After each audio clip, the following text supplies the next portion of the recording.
റൂത്തിൻ്റെ പുസ്തകം 2-ാം അധ്യായം 12-ാം തിരുവചനം. നിന്റെ പ്രവർത്തികൾക്ക് കർത്താവ് പ്രതിഫലം നൽകും.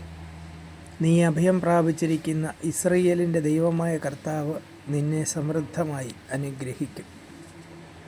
ഈശോയിൽ ഏറ്റവും സ്നേഹമുള്ള സഹോദരങ്ങളെ, യൂത്ത് എന്ന യുവതി തൻ്റെ നല്ല പ്രായത്തിൽ, നമ്മൾ സാധാരണ പറയാറുള്ളത് പോലെ, ജീവിതം തുടങ്ങുന്നതിന് മുമ്പ് അസ്തമിച്ചതുപോലെ ഏറ്റവും പ്രിയപ്പെട്ട ജീവിത പങ്കാളിയെ നഷ്ടപ്പെട്ട ഒറ്റപ്പെടലിൻ്റെയും തിരസ്കരണത്തിൻ്റെയും വലിയ സങ്കടത്തിൻ്റെയും പ്രതികൂലങ്ങളുടെയൊക്കെ നടുവിൽ നിൽക്കുമ്പോഴും തൻ്റെ ജീവിതത്തിന് മുമ്പിലൊരു സേഫ് സോൺ ഉണ്ടായിരുന്നു.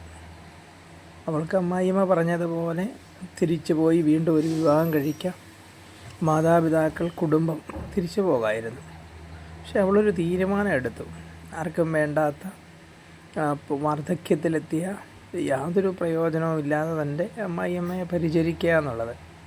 അതുകൊണ്ട് തന്നെ ബോവാസ് എന്ന മനുഷ്യനിലൂടെ ദൈവത്തിൻ്റെ ശബ്ദം കേൾക്കുന്നത്, നിൻ്റെ പ്രവർത്തികൾക്ക് നീ അഭയം പ്രാപിച്ചിരിക്കുന്ന ഇസ്രയേലിൻ്റെ ദൈവമായ കർത്താവ് സമൃദ്ധമായി അനുഗ്രഹിക്കുമെന്നുള്ള വലിയൊരു അനുഗ്രഹത്തിൻ്റെ വചനം.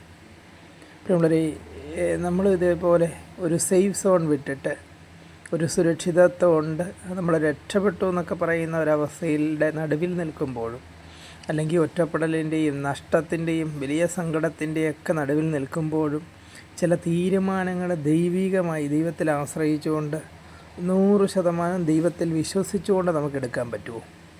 ഏകാന്തതയും സങ്കടവും ഒക്കെ നിറഞ്ഞു നിൽക്കുമ്പോഴും ദൈവനാമത്തിലെടുക്കാൻ പറ്റുന്ന ചില തീരുമാനങ്ങളാണ് തമ്പുരാൻ്റെ അടുക്കലേക്ക്, നിത്യജീവനിലേക്ക് നമ്മളെ പ്രവേശിപ്പിക്കുന്നത്.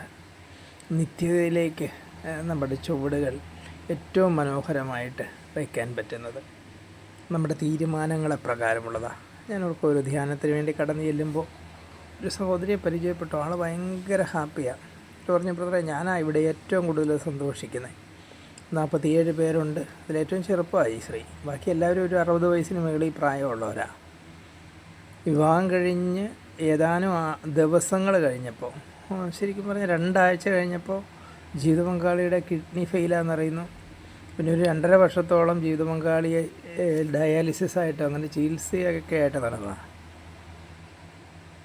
ഉണ്ടായിരുന്ന സമ്പത്തൊക്കെ പോയി. ഇതിനിടയ്ക്ക് തനിക്ക് ആകെ ബന്ധുവായിട്ടുള്ള തൻ്റെ സ്വന്തം എന്ന് പറയുന്നത് തൻ്റെ അമ്മ നഷ്ടപ്പെട്ടു.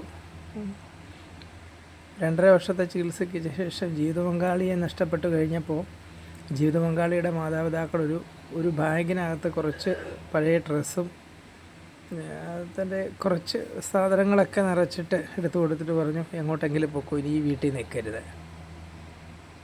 വെളിയിലേക്ക് പിന്നെ എങ്ങോട്ട് പോകണമെന്നറിയത്തില്ല.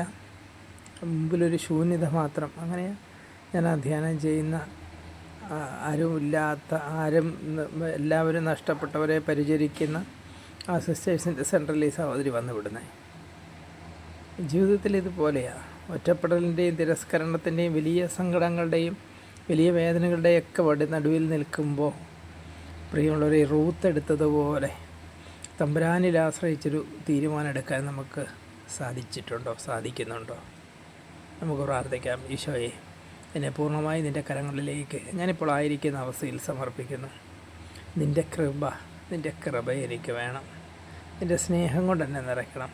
ഈശോയെ, ജീവിതത്തിൽ ഞാൻ എടുക്കുന്ന തീരുമാനങ്ങളൊക്കെ പൂർണ്ണമായി നിന്നിൽ ആശ്രയിച്ചുകൊണ്ട്, ദൈവമേ, നിൻ്റെ സ്നേഹത്തിൽ നിറഞ്ഞ് നിൻ്റെ കൃപയിൽ മാത്രം ആശ്രയിച്ചുകൊണ്ട്, നിന്നിൽ മാത്രം വിശ്വാസം വെച്ചുകൊണ്ടായിരിക്കാൻ നീ എന്നെ അനുഗ്രഹിക്കണമേ. ആമേൻ. Praise the Lord. ഹല്ലേലൂയ.